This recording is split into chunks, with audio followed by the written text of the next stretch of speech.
They were the people of the Dawn Age, the very first, before kings and kingdoms.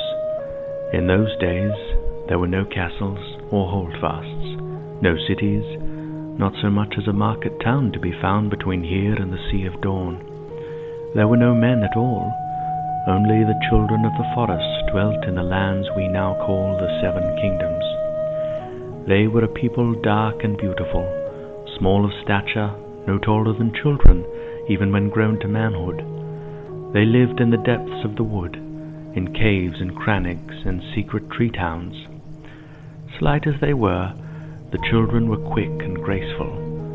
Male and female hunted together, with weirwood bows and flying snares. Their gods were the gods of the forest, stream, and stone, the old gods whose names are secret. Their wise men were called greenseers, and carved strange faces in the weirwoods to keep watch on the woods. How long the children reigned here, or where they came from, no man can know. But some 12,000 years ago, the first men appeared from the east, crossing the broken arm of dawn before it was broken. They came with bronze swords and great leathern shields, riding horses. No horse had ever been seen on this side of the narrow sea. No doubt the children were as frightened by the horses as the first men were by the faces in the trees. As the first men carved out holdfasts and farms, they cut down the faces and gave them to the fire. Horror-struck, the children went to war. The old songs say that the greenseers used dark magic to make the seas rise and swept away the land, shattering the arm, but it was too late to close the door.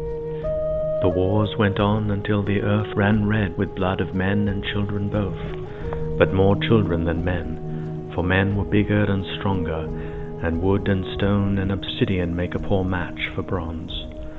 Finally the wise of both races prevailed, and the chiefs and heroes of the first men met the greenseers and wood dancers amidst the weirwood groves of a small island in the great lake called God's Eye. There they forged the pact. The first men were given the coastlands, the high plains and bright meadows, the mountains and bogs, but the deep woods were to remain forever the children's, and no more weirwoods were to be put to the axe anywhere in the realm. So the gods might bear witness to the signing, every tree on the island was given a face, and afterward the sacred order of green men was formed to keep watch over the Isle of Faces. The pact began 4,000 years of friendship between men and children. In time, the first men even put aside the gods they had brought with them, and took up the worship of the sacred gods of the wood.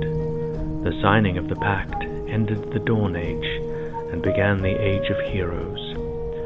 So long as the kingdoms of the first men held sway, the pact endured, all through the Age of Heroes and the long night and the birth of the Seven Kingdoms.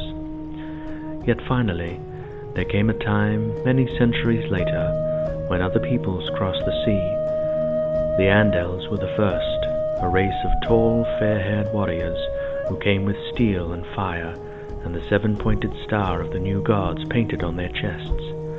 The wars lasted hundreds of years, but in the end the 6 southern kingdoms all fell before them. Only here, where the king in the north threw back every army that tried to cross the neck, did the rule of the first men endure.